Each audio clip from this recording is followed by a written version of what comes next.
Niining panahon nga ang putling ebanghelyo gihagit sa mga hiwi nga pagtulunan.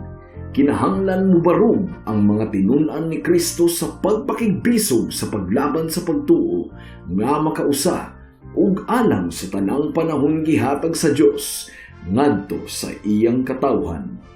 Maoy hinungdan nga namugna kining tulumanon ang putling ebanghelyo. 30 minutos nga pagsabwag sa tinuod nga ebanghelyo kauban ni Pastor Jeremias Hangad. Ang putling ebanghelyo tulumanon nga gihatod kaninyo sa Unidos Community Bible Fellowship sa Unidos Plaridel, Misamis Occidental. Ang putling ebanghelyo, ang putling ebanghelyo, ang putling ebanghelyo.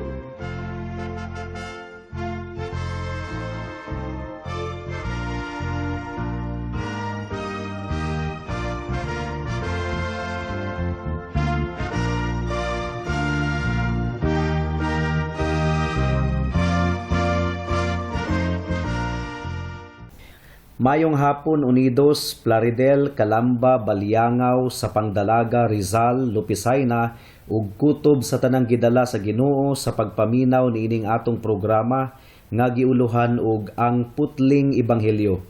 Sa makausapa kini ang inyong igsuon ug higala sa kahanginan si Pastor Jeremias Lauri Hangad sa Unidos Community Bible Fellowship dinuyugan sa iglesia nga nag-sponsor niining atong programa, ang Salitran Covenant Bible Church sa Barangay Salitran, Dakbayan sa Dasmariñas, probinsya sa Cavite. Akong gipaabot ang espesyal nga pagpanimbaya sa akong lolo nga si Isabelo Lauri Sr. sa Lawis, New Look ug sa akong mga kabatch sa Liberation Institute nga naminaw karon. Ang atong teksto ning takna sa kahaponon makita sa mga buhat kapitulo 15 versikulo 36 hangtod sa 41. Ang giingon diri, human ang pipila ka mga adlaw, miingon si Pablo kang Barnabas, balika nato ug bisitahon ang mga kaigsuunan sa matag syudad nga atong nawalihan sa pulong sa Dios ug tan-awon nato kung kumusta na sila. Gustong ikuyog ni Bernabe si Juan nga ginganlag Marcos uban kanila. Apan makusganong miingon si Pablo nga dili angayang dadon nila si Marcos tungod kay mibiya na kini kanila didto sa Pampilya ug wala mipadayon sa buluhaton kauban nila. Ug adunay nahitabo nga hait nga dili pagkauyonay sa ilang duha nga maoy hinungdan nga mibulag sila sa usag-usa ug gidala ni Bernabe si Marcos kauban niya ug milawig padulong sa Sipre. Apan gipili ni Pablo si Silas ug mibiya sila human sila itugyan sa mga kaigsuunan ngadto sa grasya sa Ginoo. Ug mibiyahe siya ngadto sa Syria ug Cilicia nga gipalig-on ang mga kasimbahanan. Nagtuo ko mga kahigalaan nga kining subo nga panghitabo na record sa Biblia aron kita mapahimangnuan. Nakita nato diri ang makaguol nga higayon nga bisag ang mga hamto nga Kristohanon makabaton gihapon og dili pagkauyonay sa usag-usa. Nagtuo ko nga gimbutan sa balaang espiritu nga ma-record kining maong maot nga sugilanon sa Biblia aron malikaya nato ang sipyat nga ilusyon nga ang mga sulugoon sa Dios dili na masayop pa. Dili ka na tinuod mga kahigalaan. Tanang mga sulugoon sa Dios adunay mga apan, mga kahuyangon ug kasaypanan. Nakita nato kini sa nahitabo kang Pablo ug kang Bernabe. Mga hamtong na nga Kristohanon apan nakabaton gihapon og dili pagsinabtanay sa usa ka higayon. Sinuwi man gani na record nga nahubog kaayo ug naghubo samtang naglubog sa yuta. Si Abraham, miuyon kang Sara nga iyang asawa nga makighilawas kang Hagar nga sulugoon ni Sara. Si Moses, wala nakapugong sa iyang kasuko, mao nga iyang gibunalan ang bato ug nakasupak sa sugo sa Dios. Mao nga wala siya makasulod sa yuta nga gisaad. Si Samson, nailad ni Delilah. Si David nangabit kang Bathsheba. Si Pedro mga kahigalaan gilimod niya si Jesus sa tulo kahigayon ug daghan pa kaayong madugang nato niini nga listahan. Ug sa atong teksto karon nakita nato ang duha ka mga dagkong personalidad sa simbahan sa Ginoo nga adunay panagbangi ug maoy hinungdan nga nagbulag sila og dalan. Hilom ang Biblia kung nagkauliay ba si Pablo ug si Bernabe paglabay sa mga katuigan? Nagkauban ba sila og utro sa buluhaton? Wa ta kahibalo. Wala naka-record sa Biblia. Apan kung ako ang inyong pangutan-o, nagtuo ko nga nagkauliay sila sa ilang maayong kabubuton, pero wa ta kahibalo kung nagkauban ba sila og buluhaton paglabay sa mga katuigan human ni adto nga mga panghitabo. Ang klaro lang nga naka-record mao nga si Juan Marcos, ang batan-on nga lalaki nga hinungdan sa panagbangi ni Pablo ug ni Bernabe, giila na ni Pablo human ang pipila ka mga katuigan gikan ni adto ingon nga galamiton kaayo sa buluhaton. Naka-record kini sa ikaduhang Timoteo kapitulo 4 bersikulo 11, Colosas kapitulo 4 bersikulo 10 ug Filemon bersikulo 24. Giila ni Pablo nga galamiton kaayo sa buluhaton si Juan Marcos. So nahimong galamiton si Marcos, dili lang alang kang Pablo mga kahigalaan kundili alang sa tanang mga iglesia, sa tanang mga katuigan tungod kay siya man ang nagsulat sa pinakaunang ebanghelyo nga mao ang balasahon sa Marcos. So nagpakita kini kanato nga valid di ay ang tsansa nga gihatag ni Bernabe kang Marcos. Mao nga makusganon gayud siya nga iyang ikuyog kini sa ilang buluhaton sa misyon. Karon sakto ba si Pablo sa tanan ug sipyat si Bernabe sa tanan? Nakita na nato nga parihong bugat ang ilang mga rason. Alang kang Bernabe, hatagan og tsansa si Juan Marcos, apan alang kang Pablo, dili sa kay hilaw pa, dili sa ikuyog sa buluhaton sa misyon. Apan nganong wala man nila masulbad ang ilang dili pagkauyunay, mga kahigalaan? Diri nato makita ang pareho nilang sayop. Wala gayoy hint nga naka-record niini nga chapter nga mihunong sa sila sa ilang panaglalis ug miampo sa Ginoo aron malamdagan silang duha. Nagpadayon lang tingali sila sa ilang panaglalis. After all, aduna man unta sila'y pribilehiyo nga madunggan nila ang tingog sa Ginoo. Apan wala nila kinibuhata mga kahigalaan, so pareho silang saipan. Ikaduha, wala gayud tay makita nga hint nga nangayo sila og tambag sa mga kaigsuunan sa iglesia.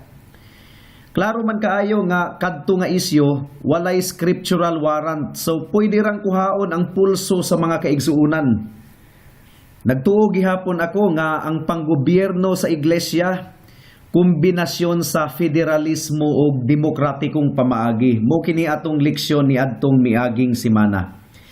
Sa mga kaso nga adunay klarong basihan sa Biblia, pwede rang mo-decide ang mga pastors kung unsa ang angayng buhaton sumala sa sugo sa Biblia, dayon ipasabot ra sa mga miyembro pagkahuman. Apan sa mga kaso nga walay klaro nga basihan sa Biblia, sama sa pangutana kung ikuyog ba nila si Marcos o dili, wa may naka-record sa Biblia ni adto, pwede ra man unta nga kuhaon ang pulso sa mga kaigsuunan sa iglesia.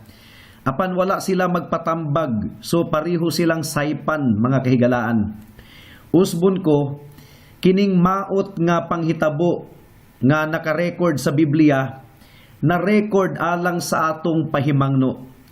Aron nga kung mahitabo ang mga kaso nga susama niini, malikayan na ang tumang panagbangi. Kinahanglang likayan gayud nato ang tanang matang sa dili pagkauyunay sa sulod sa iglesia. Apan kung mahitabo gayud kini, hinaot nga makugihon ang tanan nga may kalabutan sa kaso nga konsultahon ang Biblia ug magpasakop sa nahasulat niini ug labaw sa tanan magampo. Imbis nga paundayunan ang dili maayong gibati.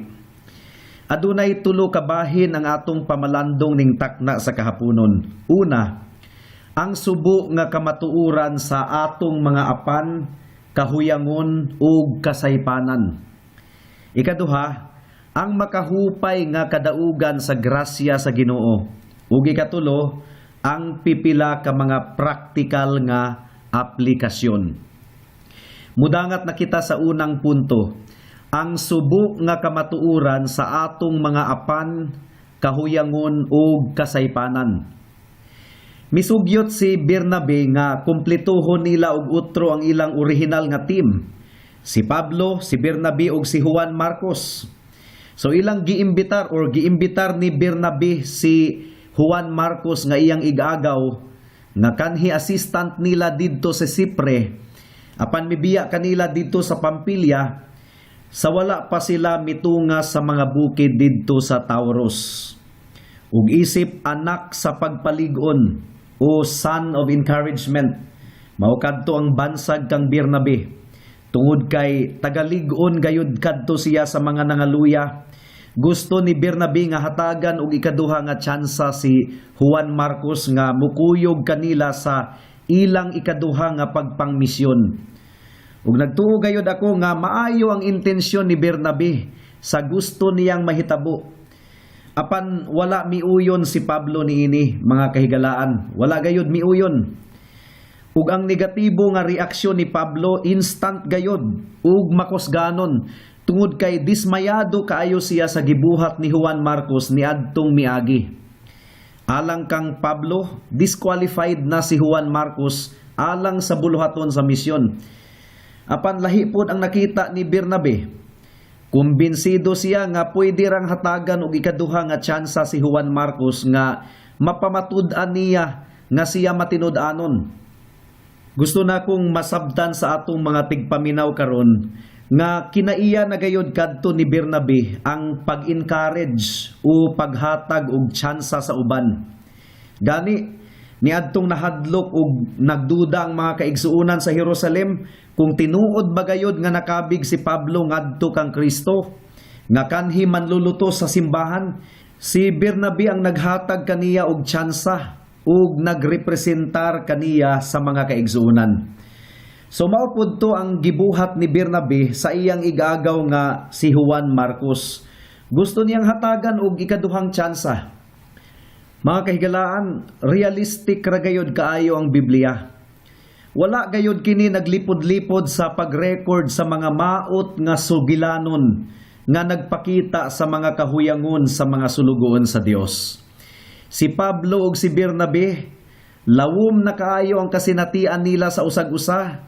Tungod kay nag-unungay na sila sa daghan kaayong mga kalisod ug mga panglutos sa ilang pagpangwali sa Ebanghelyo. Apan sa kalit lang, naputol ang tanan nilang partnership. Gumikan lang sa usa ka batan-ong lalaki nga disqualified na alang kang Apostol Pablo, apan gustong hatagan og tsansa ni Bernabe. Di ba subo kayong pamalandungon kini, mga kahigalaan? Apan gitugot ra kini sa Dios nga ma-record sa Biblia aron dili nato ipakaidolo ang bisan kinsang sulugoon sa Dios. After all, dili tawo ang bida sa buluhaton kundili si Hesukristo lamang, ang atong bugtong Dios ug manluluwas. Ang mga tawo adunay apan, adunay sipyat ug adunay kahuyangon, apan ang atong buhi nga Dios gamhanan, balaan ug dili gayud masipyat. Unsaon man nato kini pag-apply sa atong kahimtang, mga kaigsuonan diha kang Kristo. Ang mga pastors daghan gayud kaayo og mga apan. Kami daghan kaayo mi og kahuyangon ug kasaypanan. Ang miyembro sa simbahan pareho pod. Daghan pong mga apan, kahuyangon ug kasaypanan. Mao kana ang kamatuoran.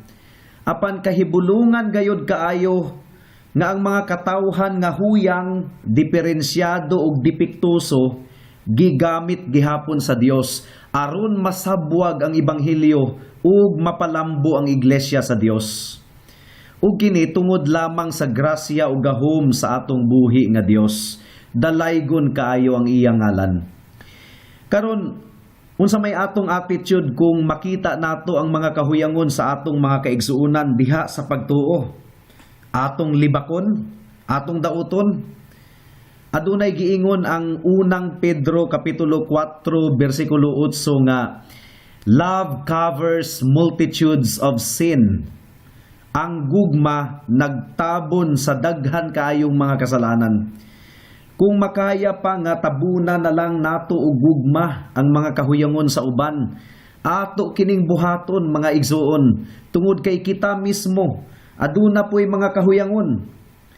Pero buot kong linawon kini mga kahigalaan, kung adunay kalabutan ang sipyat sa mga major doctrines of Christianity, kinahanglang mo barog kita alang sa kamatuoran. Apan kung kahuyangon lang kini sa pagkatao, sama sa init ug ulo o nakaistorya og sakit nga mga pulong, kung pwedeng tabunan og gugma, buhaton nato kini tungod og alang sa kalinaw. Adunay ganti ang pagpasensya tungod og alang sa kalinaw ug panagdaitay, mao kini giingon sa Biblia. Mudangat na kita sa ikaduhang punto, ang makahupay nga kadaugan sa grasya sa Ginoo. Kung mag-focus kita ni adto nga maot nga panghitabo, mura og ma-discourage kita. Ma-discourage gyud tang magtan-aw sa duha ka hamtong nga mga Kristohanon, magwalali, haligi sa iglesia, apan nagkabangi, nagkabikil, wala naguyunay sa usa ka butang, maka-discourage gayud kini tan-awon.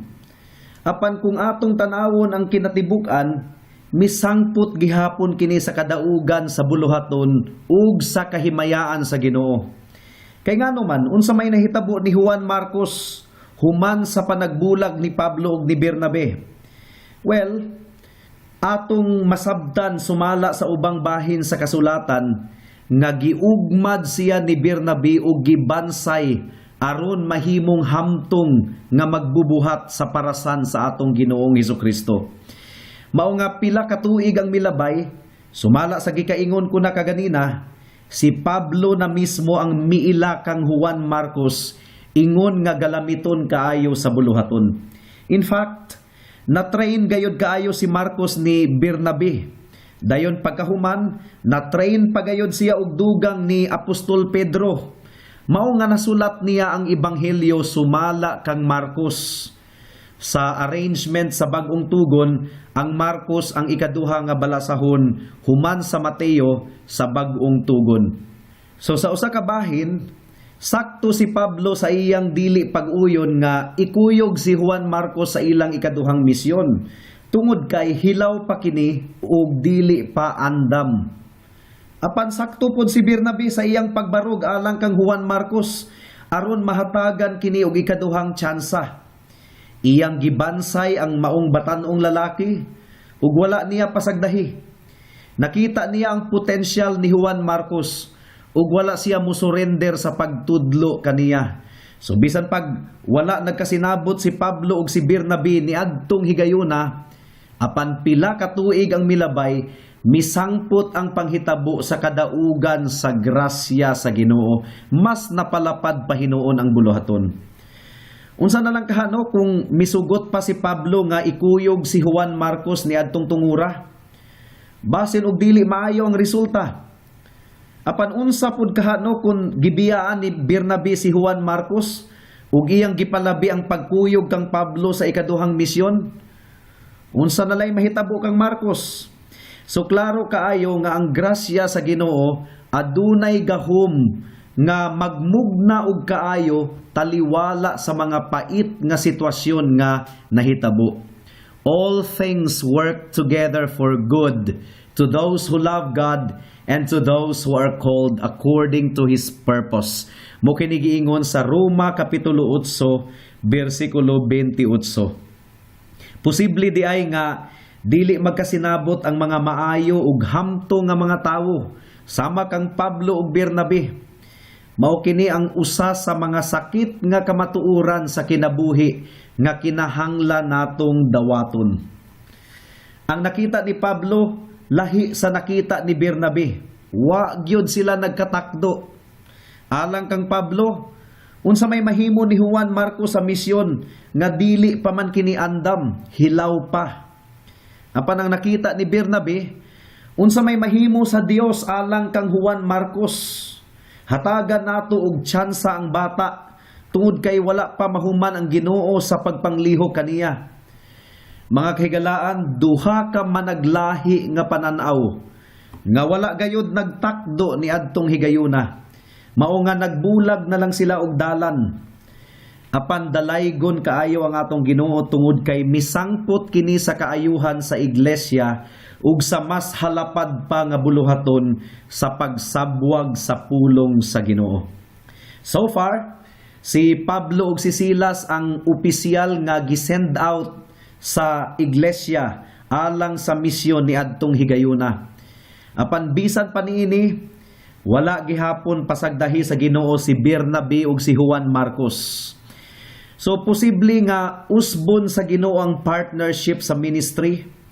Apan magpadayon gihapon ang buluhaton sa Dios bisag unsa pa ang nahitabo. Dili na si Pablo ug si Bernabe ang partners, kundili si Pablo na ug si Silas.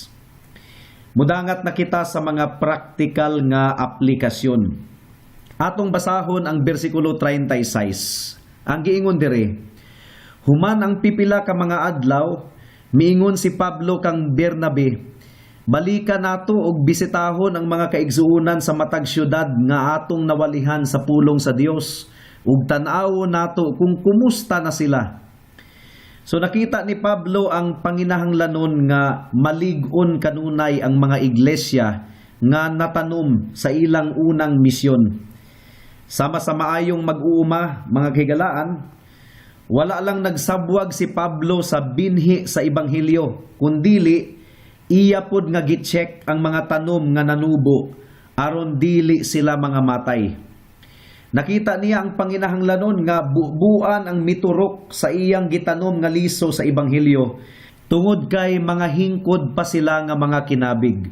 O gilibutan sila og mga pagsulay, mga paglutos ug uban pang mga babag sa ilang himsog nga pagtubo diha kang Kristo.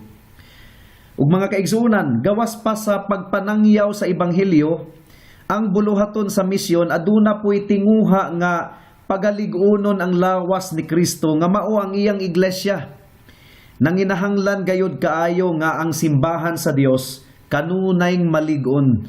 Tungod kay aduna kitay kaaway nga mao si Satanas nga gidescribe sa Biblia nga susama sa leon nga nag-agulo nga nangita og iyang tukbunon. Sa laktod nga pagkaistorya, kanunayng nagaatubang og gubat ang simbahan sa Dios. Bugat kaayo kini, mao nga kinahanglang mapalig-on kanunay ang mga katawhan sa Dios. Ug unsaon man pagpalig-on, ang kanunayng pagwali sa pulong sa Dios, insaktong pagpakaon sa pulong sa Dios, mao ang pagpalig-on sa iglesia sa atong Ginoong Hesukristo.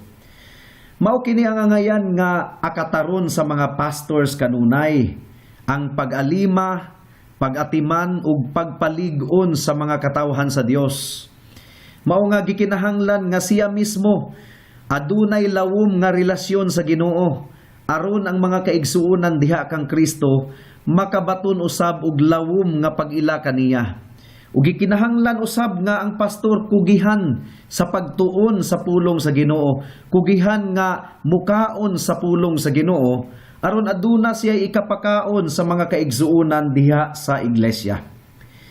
Ang buluhaton, mga kaigsuonan, wala nagaagad sa katakos ug abilidad sa tawo.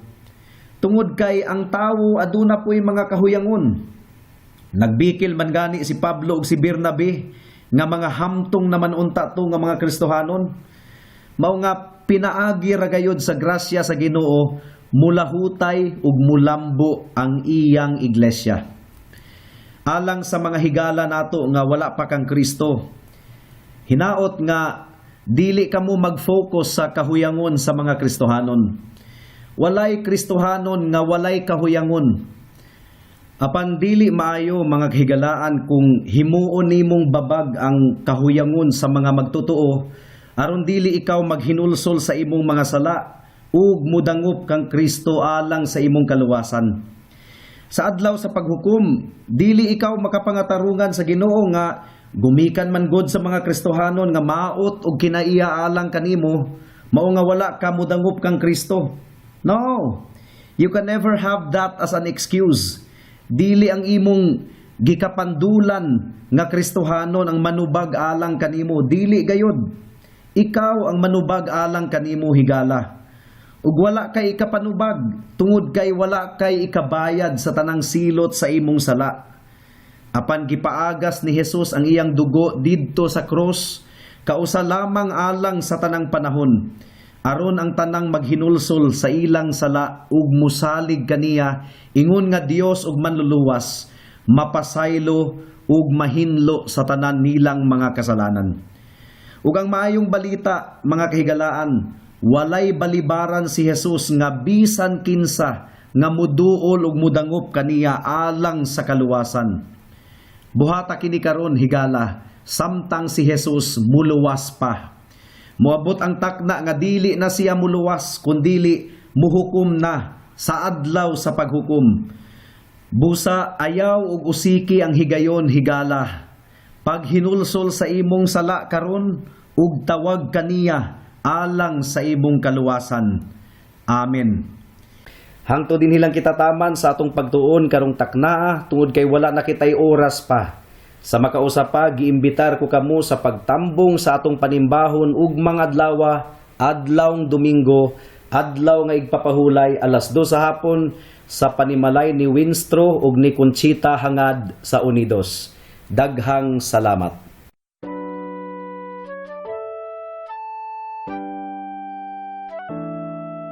Noon ay bulag ako sa daan ng kaligtasan.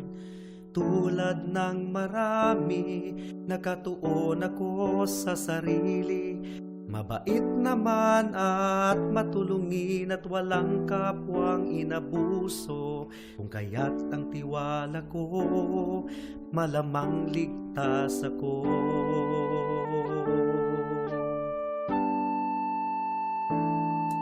Ngunit ang isipan ko'y binuksan ng Panginoon. Bigat ng kasalanan ko'y pinakita niya sa akin. Dagdag pa ang aking puso, likas na sa Diyos ay umaayaw. Kung kaya't ako'y nabahala sa aking kaluluwa. Ano nga bang batayan ng katubusan at kaligtasan ng isang katulad kong makasalanan?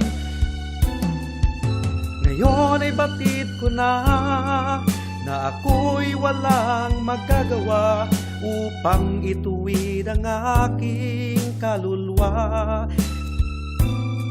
Sa harapan ng Diyos, ako'y tumawag kay Jesus at nagtiwala ng lubos sa kanyang kapatawaran at tawang puspos. Siya lang ang manunubos pagkat siya'y namatay sa krus. Dahil sa aking kasalanan, ang sumpa sa kanya'y binuhos.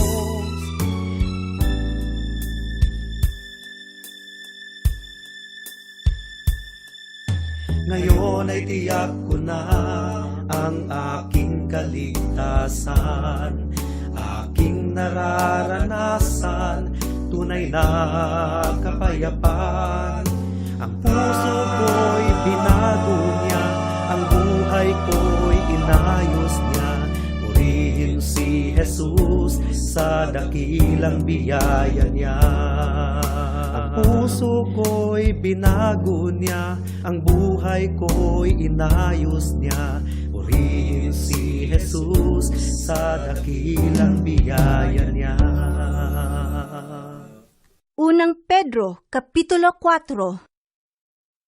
Tungod kay si Kristo nag-antos man ni ining kinabuhia. Kinahanglan nga kamo andam usab sa pag-antos. Kay kinsa kato nag-antos ni ining kinabuhia, dili na gayud magpabilin sa pagpakasala. Busa sukad karon, pag kinabuhi kamo sumala sa kabubuton sa Dios o dili na sa tawhanong kailibgon. Igo na katong inyong pagkinabuhi nga sama sa mga walay pagtuo. Ang inyong kinabuhi kaniadto na puno sa kalawayan, kaulag, paghubog-hubog, nanubra nga hudyaka, pagsigig inom o pagsimba sa mga Diyos-Diyos. Apan karon, ang mga walay pagtuo na hibulong nga kamo dili na muduyog kanila sa samang mapatuyangon nga pagkinabuhi. Alang sa dugang nga mga pangutana, mahimong mo text kang Pastor Jeremias hangad sa 0935 744 3030.